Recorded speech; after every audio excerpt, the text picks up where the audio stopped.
kita kan selalu mengatakan bahwa statistik itu you can lie with statistic. Ya, jadi kita bisa apa namanya menipu dengan angka-angka di dalam konteks. Anda pernah nggak berpikir apakah order yang Anda terima itu untuk mencerdaskan kehidupan bangsa, untuk kebaikan bangsa dan negara ini, atau sekedar Anda dapat proyek? Negara kita sedang tidak baik-baik saja. Kedaulatan kita dijual dengan harga murah tanpa rasa malu.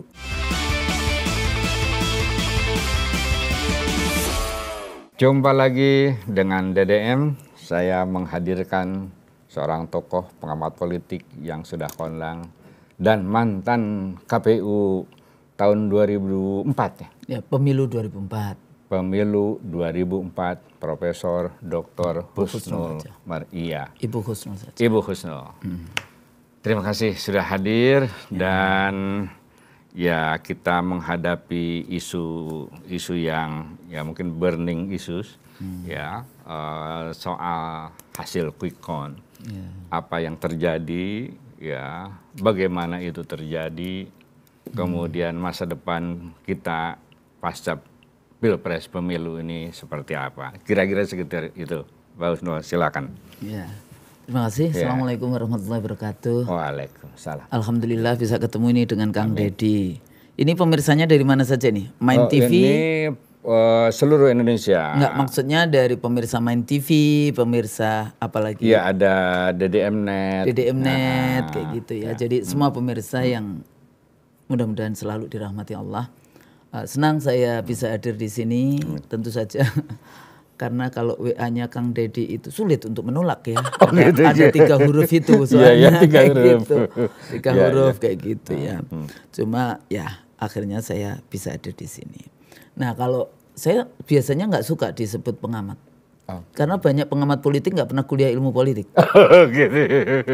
Iya kan? Iya. Nah, saya karena saya profesional. dosen ilmu politik kayak gitu ya. Saya mengajar sekarang masih di Universitas Indonesia, mengajar di Universitas Muhammadiyah Jakarta di pasca sarjananya, dan saya pernah juga mengajar di Sydney University di Australia selama 5 tahun. Waktu itu, jadi saya lebih senang kalau disebut Ibu Husnul, dosen ilmu politik, kayak gitu kan, daripada pengamat. Nanti orang cuma ngamatin aja. Mungkin saya pengamat ya, karena dosen komunikasi bukan dosen politik. Dosen komunikasi. Nah, pertama begini, kalau kita melihat penyelenggaraan pemilu, ya saya banyak di tulisan saya, banyak di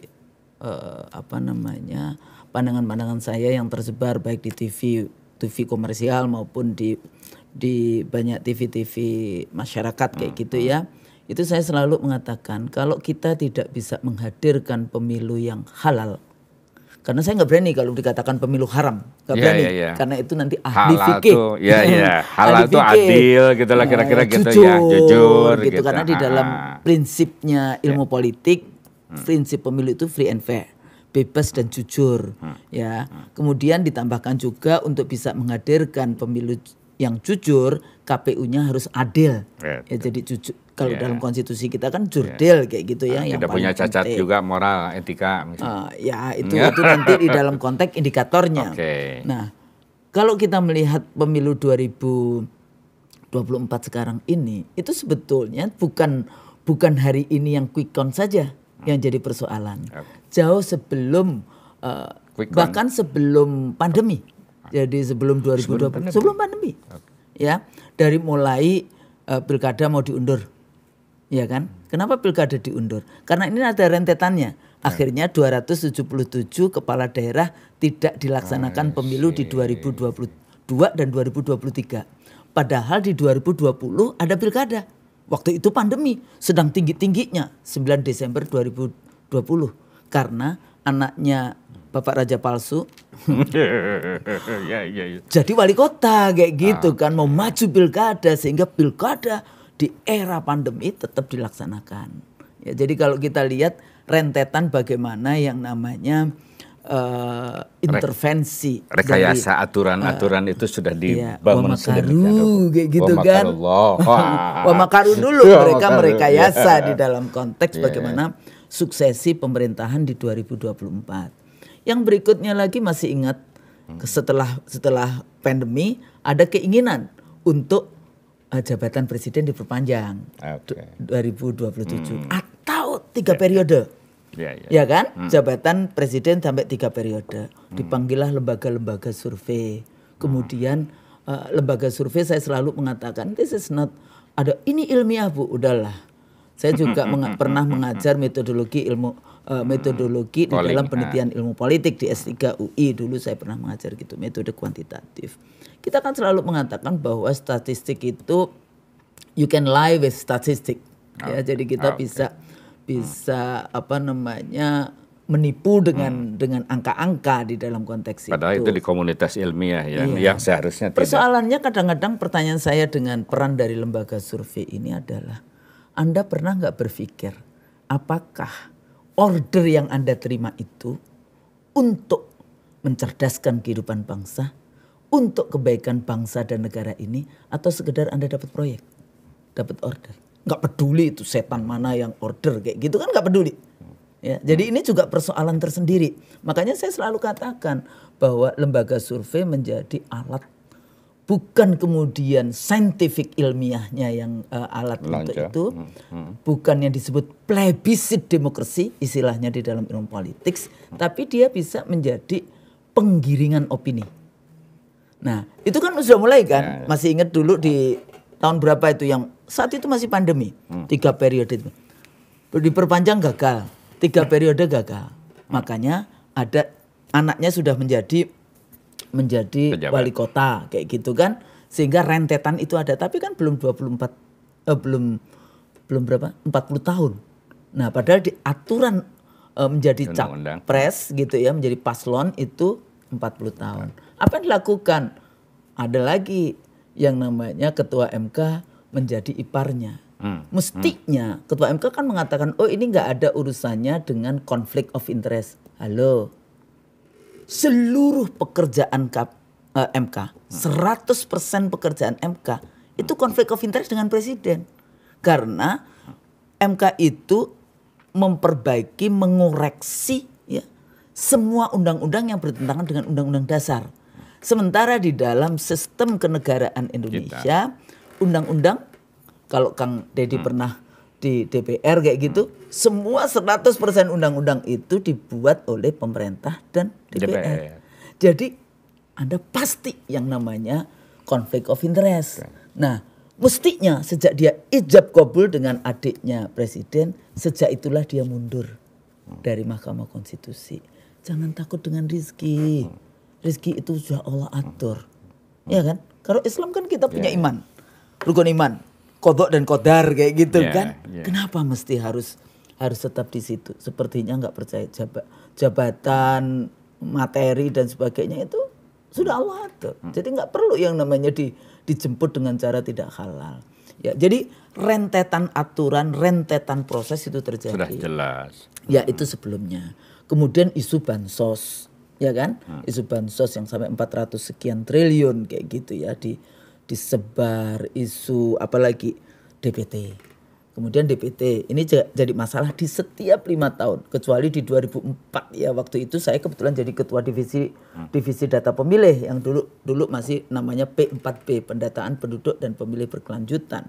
Di pemilu itu pertama kali negara Republik Indonesia punya database penduduk dengan 12 variabel termasuk data penyandang cacat. Ya. Tanggal 8 Desember 2004 database itu 1 kopi kita serahkan ke Kemendagri gratis. Kita bikinnya dulu cuma 427 miliar, yang mengerjakan itu BPS. Karena BPS lah yang punya seperti profesional gitu ya, karena dia melakukan sensus, supas dan sebagainya, dan itu negara. Jadi di sini nggak boleh ada yang namanya non negara, swasta terlibat di dalam apa pekerjaan yang diselenggarakan oleh KPU. Contohnya kalau ngomongin IT, sekarang Sirekap katanya servernya Alibaba kayak gitu kan, artinya bukan negara Indonesia. Makanya saya selalu katakan, Anda menjadi anggota KPU punya ilmu enggak? Kalau enggak punya ilmu jangan daftar. Ilmu politik, ilmu hukum. Kenapa? Karena Anda akan menjadi, bahasanya yang sekarang kalau kasus Gaza Palestina ya, yang di ICJ komplisit genocide kayak dia. terlibat di dalam genocide lah, itu Amerika lah. Kalau di sini komplisit perusakan negara melalui pencurangan pemilu kayak gitu ya, komplisit, Anda terlibat di dalamnya jadinya. Jadi quick count itu hasil dari klimaks dari rentetan itu. Bukan klimaks, saya biasa saja. Biasa saja. Makanya di 2004 dulu nggak laku. QC itu nggak laku di 2004. Kenapa? Karena KPU sebagai lembaga negara yang dibentuk berdasarkan konstitusi pasal 22E ayat 5, ya, penyelenggara pemilu adalah Komisi Pemilihan Umum yang bersifat nasional, tetap dan mandiri. Itu kita menyediakan data untuk transparansi dan akuntabilitas KPU, ya, pada saat dia memegang amanah suara rakyat. Dulu bahasa saya setiap kali kita rapat, setiap kali rakor nasional dengan KPU provinsi, kabupaten, kota, jangan berani-berani. Bahkan satu suara pun itu sangat berharga, suara rakyat. Kenapa? Karena untuk menang Pilpres Anda harus mendapatkan 50% plus 1 suara. Jadi kalau Anda melakukan pemindahan suara walaupun cuma 1, Anda sudah akan mendolimi rakyat. Nah, jadi di 2004 nggak laku. Kenapa nggak lakunya? Pada saat quick count itu jam 8 malam gitu ya, ingin menyampaikan hasilnya, itu cuma 1.719 TPS dari 565 ribuan TPS. IT KPU malam itu sudah 265 ribuan TPS. Pilpres kedua. Oke, balik lagi ke hasil quick count. Let's say itu ya belum final kan, itu proses ya. Tapi ya, sementara benar dulu lah gitu. Nah, bisa nggak dibilang loh, gitu? Kalau prosesnya sudah salah, sekarang pertanyaan satu, siapa yang bayar? Anda bisa bayangkan. Kan ada misalnya seperti sebuah media nasional yang itu biayanya sendiri Anda tahu, misalnya. Ya, kan nggak ada yang disclaimer bahwa Anda dibiayain siapa. Ya, itu. Nah misalnya media nasional, apakah tidak ada hubungannya dengan paslon? Nah ini juga persoalan kan, semuanya rentetan karena di Indonesia akhirnya kita dari siapapun tidak ada yang netral sekarang. Ya persoalannya ya kalau toh misalnya netral kayak ada Universitas Muhammadiyah katanya juga bikin. Tapi Anda yang angka yang Anda masukkan udah rentetan dari angka yang itu tadi, dari hasil kepala daerah, dari hasil polisi sampai bawah, dari hasil intimidasi, dari hasil semuanya sampai hasil. Anda bisa bayangkan kalau saya lihat misalnya hari ini kalau quick count kayak gitu. Makanya dulu zamannya saya dia nggak laku. Setelah itu saya katakan yang dilakukan oleh lembaga survei, Anda bisa bayangkan paslon, kemudian Anda deklarasi menang menurut lembaga survei. Kira-kira penghinaan nggak dengan lembaga yang sebetulnya dibentuk berdasarkan KPU misalnya? Jangan bukan KPU per se kayak gitu, konstitusi. Ya ini persoalan. Makanya saya selalu keras di dalam konteks itu. Hati-hati. Oh iya Bu Kusnul ini ilmiah, iya. Tapi negara kita nggak begitu, rakyat di budaya politik kita nggak begitu. Yang dilakukan oleh lembaga survei bagi saya adalah satu, dia penggiringan opini. Yang kedua sebetulnya dia telah mengganggu pekerjaan KPU yang sedang melaksanakan amanah konstitusi. Kira-kira berat nggak itu? Jadi dia interject kayak gitu ya, jadi masuk di dalam konteks itu. Gimana itu dengan itu? Posisi pada saat 2014-2019 quick count itu waktu itu sama. Relatif. Enggak sama itu saya malah di 2019 saya tahu kok kartel, siapa yang beli, siapa yang bayar, rapatnya di lantai 4 satu gedung. Gimana? Apa tugasnya? Penggiringan opini. Kan terus-menerus kan dilakukan survei penggiringan itu. Nah itu baru kalau hasilnya. Kan pertanyaan saya, Anda membuat QC mau menjadi lembaga survei, yang Anda dukung itu siapa? Untuk kebaikan bangsa? Dikasih proyek sama siapa? Untuk keperluan apa? Kayak gitu loh. Oke. Masalahnya kayak gitu. Jadi tidaknya cuma sekedar yang namanya, oh ini ilmiah, enggak. Ini rentetan. Di Amerika juga pernah dilakukan yang namanya survei kayak gitu. Surveinya apa? Perang di Irak. Dia lakukan. yang dilakukan bukan plebiscit demokrasi tapi penggiringan opini. Nah, di sini letaknya dalam konteks situasi yang seperti ini KPU salah nggak salah? Menurut saya KPU tetap salah karena dia tidak mampu mengendalikan yang namanya kayak QC, kayak yang kayak gitu-gitu. Di 2004 nggak bisa. Kita punya IT. Hari kedua ya yang 2 pasang calon. Hari kedua itu sudah 458 ribuan TPS yang sudah masuk di IT-nya KPU. Nah, apalagi kalau kita lihat bagaimana proses QC itu diumumkan. Kalau secara ilmiah yang namanya quick count itu hanya sekali dilempar hasilnya. Jadi nggak boleh quick count, oh iya hasil quick count sekarang sudah 60%, hasil quick count sekarang sudah 70%. N-nya berapa? 2.000, 3.000, 4.000 TPS. 1.200 rata-rata kan. Nah, yang seperti itu. Padahal di dalam secara ilmiah etiknya itu yang namanya Anda mengambil apa namanya sampel dari 823 ribuan TPS, Anda ambil 2.000 atau 4.000, kita pakailah angka yang gede 4.000. Anda hitung dulu sekali dilempar. Itu etikanya dalam ilmu politik secara ilmiah kayak gitu ya. Karena apa? Karena Anda cuma mengambil sampel. KPU boleh nggak? Terus boleh karena KPU itu kayak Sirekap itu dia akan menghitung seluruh TPS. Sehingga itu yang namanya progress result. Ya, pesan Anda utamanya adalah intinya adalah jangan percaya dulu sama hasil. Kalau saya persoalannya bukan percaya atau tidak percaya. Wong saya sudah tahu mereka juga bagian dari desain kok gimana. Ya silakan aja yang percaya silakan, yang nggak percaya silakan. Tapi secara etik bermasalah, secara konstitusi yang tadi dia merusak yang namanya amanah suara rakyat dengan itu. Yang berikutnya lagi Anda pengen ngapain menyelenggarakan pemilu di 823 ribuan TPS? Bikin aja 2.000 TPS. Kan quick count cuma 2.000 TPS.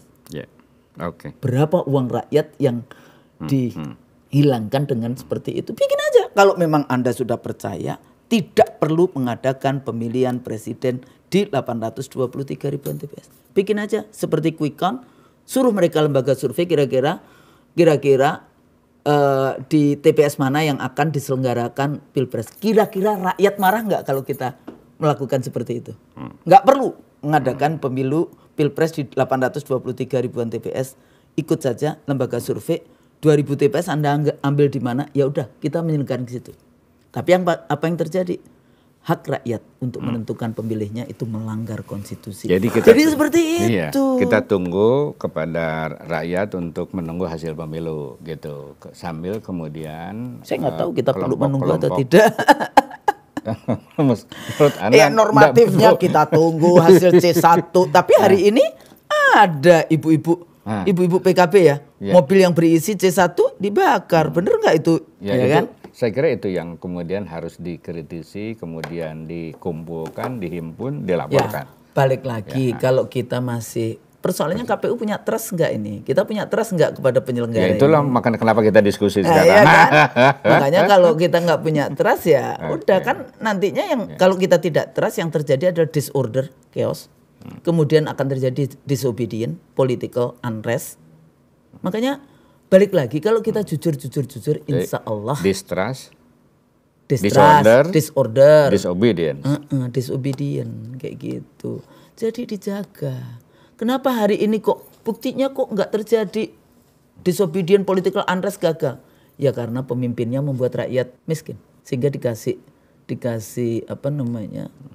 sembako, selesai urusan semua urusan.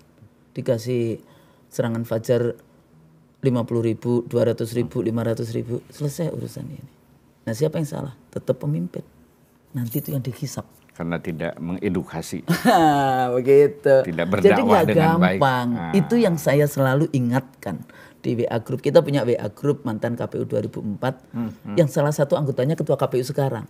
Jadi kita sudah masukkan, tapi ada yang langsung quick count. Ini juga ilmiah saya bilang. Bagi kita mantan anggota KPU bukan quick count yang kita bahas. Menjaga seluruh suara rakyat itu aman sampai di KPU. Itu tugas kita, tugas anggota KPU. Apalagi kemudian balik penyelenggaraan hari H. Dari mulai undangan gak ada, dari mulai apalagi surat suara udah dicoblosin, kan banyak juga kan. Ada yang satu kelurahan di Madura itu tidak ada pemilunya, sampai kemudian ya ada ya kondisi-kondisi seperti itu. Sampai kemudian DPT-nya juga bermasalah katanya. Ada yang anak umur 1000 tahun masuk di dalam daftar DPT. Ya. Hal-hal seperti itu menjadi bagian tak terpisahkan dari yang disebut detail account pertanggung jawab KPU di dalam penyelenggaraan. Belum lagi membawa suara rakyat dari TPS, PPS, PPK, KPU Kabupaten Kota, KPU Provinsi, baru nanti KPU Pusat. Panjang banget ya 30 hari. prosesnya. Makanya kenapa dulu KPU punya IT KPU di 2004. Siapa yang menjadi data entry petugas? Aktivis mahasiswa. Ada HMI, ada PMKRI, Himabudi, IMM, IPNU, PMI, BEM. Ya, PMI, BEM. Terus kemudian guru SMK, siswa SMK. 54.900 aktivis mahasiswa dan guru, dan itu yang kita kirim ke 4.276 kecamatan, 440 kabupaten kota, kemudian sama terus kemudian di kecamatan, di KPU kabupaten kota, di KPU provinsi, sampai KPU pusat, data center dan disaster recovery center. KPU sistemnya ini ya, ini kan KPU sekarang mengakui 2.325 TPS yang salah. Nah, KPU minta maaf. Bawaslu juga menemukan. Tapi apa harus ada kesalahan itu? Nah, enggak. Persoalannya salah itu biasa saja, namanya manusia. Iya, Hanya tapi kan dengan Allah lembaga KPU enggak. yang sangat Jadi yang ini, harus dilakukan gitu. KPU adalah bagaimana handling kesalahan. Memperbaiki itu masuk di situ atau tidak. Ada enggak di SOP-nya? Sepertinya enggak ada. 2.325 TPS yang salah itu kan karena rakyat teriak. Karena aktivis teriak. Karena civil society teriak. Kalau nggak teriak, itu yang ketahuan. Yang nggak ketahuan. Jadi ini nggak gampang memang menyelenggarakan. Sekarang gimana peran Bawaslu? Apakah Anda juga berharap ada harapan? Saya dulu di 2005 aja saya mengatakan Panwaslu nggak perlu. Di 2009 saya mengatakan Bawaslu nggak perlu juga. Panwaslu aja nggak perlu, apalagi Bawaslu. Itu ada tulisan saya loh ya itu ya. Kenapa? Apakah 2009 dengan Bawaslu, 2014 dengan Bawaslu, dan 2019 yang kemudian ada Bawaslu yang kemudian secara undang-undang itu menjadi diberi kewenangan, pemilunya lebih baik daripada 2004? Kan enggak. Jadi siapa yang harus pengawas? Bubarkan saja gitu. Duh, saya udah dari dulu-dulu ngomong Panwaslu nggak perlu, apalagi Bawaslu, bubarkan saja. Lalu ngawasin KPU-nya gimana? Siapa yang ngawasin KPU? KPU itu kan answerable ke parlemen, answerable ke rezim yang sedang berkuasa, answerable ke pemilih. Berikan itu kepada kampus-kampus untuk pengawasan. Berikan itu kepada civil society untuk pengawasan. Kayak jaga pemilu sekarang gitu, KIP misalnya ya, gitu. Dulu kan ada apa aja, JPPR, ada ini, ya lembaga-lembaga ormas-ormas, ada dulu Aisyah, apa NU, Fatayat ada misalnya. Fatayat, Muslimat, Fatayat, ya itu tadi semuanya ditambah. Dulu ada Dewan Gereja. Jadi waktu KPU 2004 kita mencari dana-dana untuk kita berikan kepada lembaga-lembaga itu, sampai kalau nggak salah sampai 52 triliun ya yang dikumpulkan, yang itu dana hibah yang kemudian kita berikan kepada LSM. Kenapa? Ormas-ormas itu yang ngawasin kita juga. Kenapa? Karena kalau enggak itu NGO itu dapat duitnya dari USAID, OSAID, dari asing, Uni Eropa. Kalau itu dari asing, maka tidak mungkin tidak agenda asing masuk di dalam proses penyelenggaraan pemilu. Nah itu kalau menurut saya serahkan itu, karena ditambah berapapun. Tapi apa yang terjadi? 2 hari sebelum pemilu, Presiden menyatakan bahwa tukin Bawaslu dinaikkan. Jadi artinya nggak perlu diawasi, lolos saja. Sekarang juga si Paman macam-macam lagi. Enggak masuk lagi kan, minta lagi untuk jadi ketua. Jadi apa sebetulnya yang dilakukan? Apa sebetulnya yang diinginkan untuk membereskan bangsa? Negara kita sedang tidak baik-baik saja. Kedaulatan kita dijual dengan harga murah tanpa rasa malu. kepada asing dan asing. Closing statement, Pak. Udah habis waktunya, memang mesti harus 1 jam memang. Atau 2 seri. 2 seri, iya. Kan? Kita bikin 2 seri. Jadi para pemirsa Main TV dan Didi TV ya. Iya, DDM TV. DDM TV. DDM Net. DDM Net. Kang Dedi. Jadi pemilu itu kan alat suksesi rezim yang berkuasa. Sirkulasi elit lah. Kalau kita pakai semuanya nih rezim yang berkuasa mengatakan demokrasi kayak gitu. Tapi demokrasinya selalu diartikan who get what when and how. Siapa mendapatkan apa, kapan dan bagaimana. Bukan itu. Demokrasi itu dari zaman Yunani kuno 350 tahun sebelum Masehi sampai yang sekarang. Nah, ada beberapa hal yang penting untuk diperhatikan gitu ya. Salah satunya di dalam demokrasi itu kalau ada kompetisi excluding the use of force, dilarang menggunakan kekerasan. Jadi makanya selalu dulu pidato saya yang kemudian saya diadili oleh Bawaslu dan Komisi ASN. Saya bilang, Pak Polisi, Pak TNI, jangan terlibat jadi satgas pemenangan satu paslon. Anda harus berdiri di semua kelompok paslon di negara ini, jaga rakyat. Yang kedua partisipasi, ini menarik karena kalau dihitung sekarang udah 65% ya, 64 sekian. Tapi berapa suaranya yang ada yang dihitung? Itu kalau nggak salah saya hitung itu baru 60-an lah, itu ya juga 60-an atau 60-an. Padahal KPU waktu itu mengatakan jumlah DPT-nya 204 jutaan. Apa yang akan terjadi nanti ini? Sudah 60%, baru 60-an juta kayak gitu ya. Apa yang terjadi suara 140 juta yang akan datang.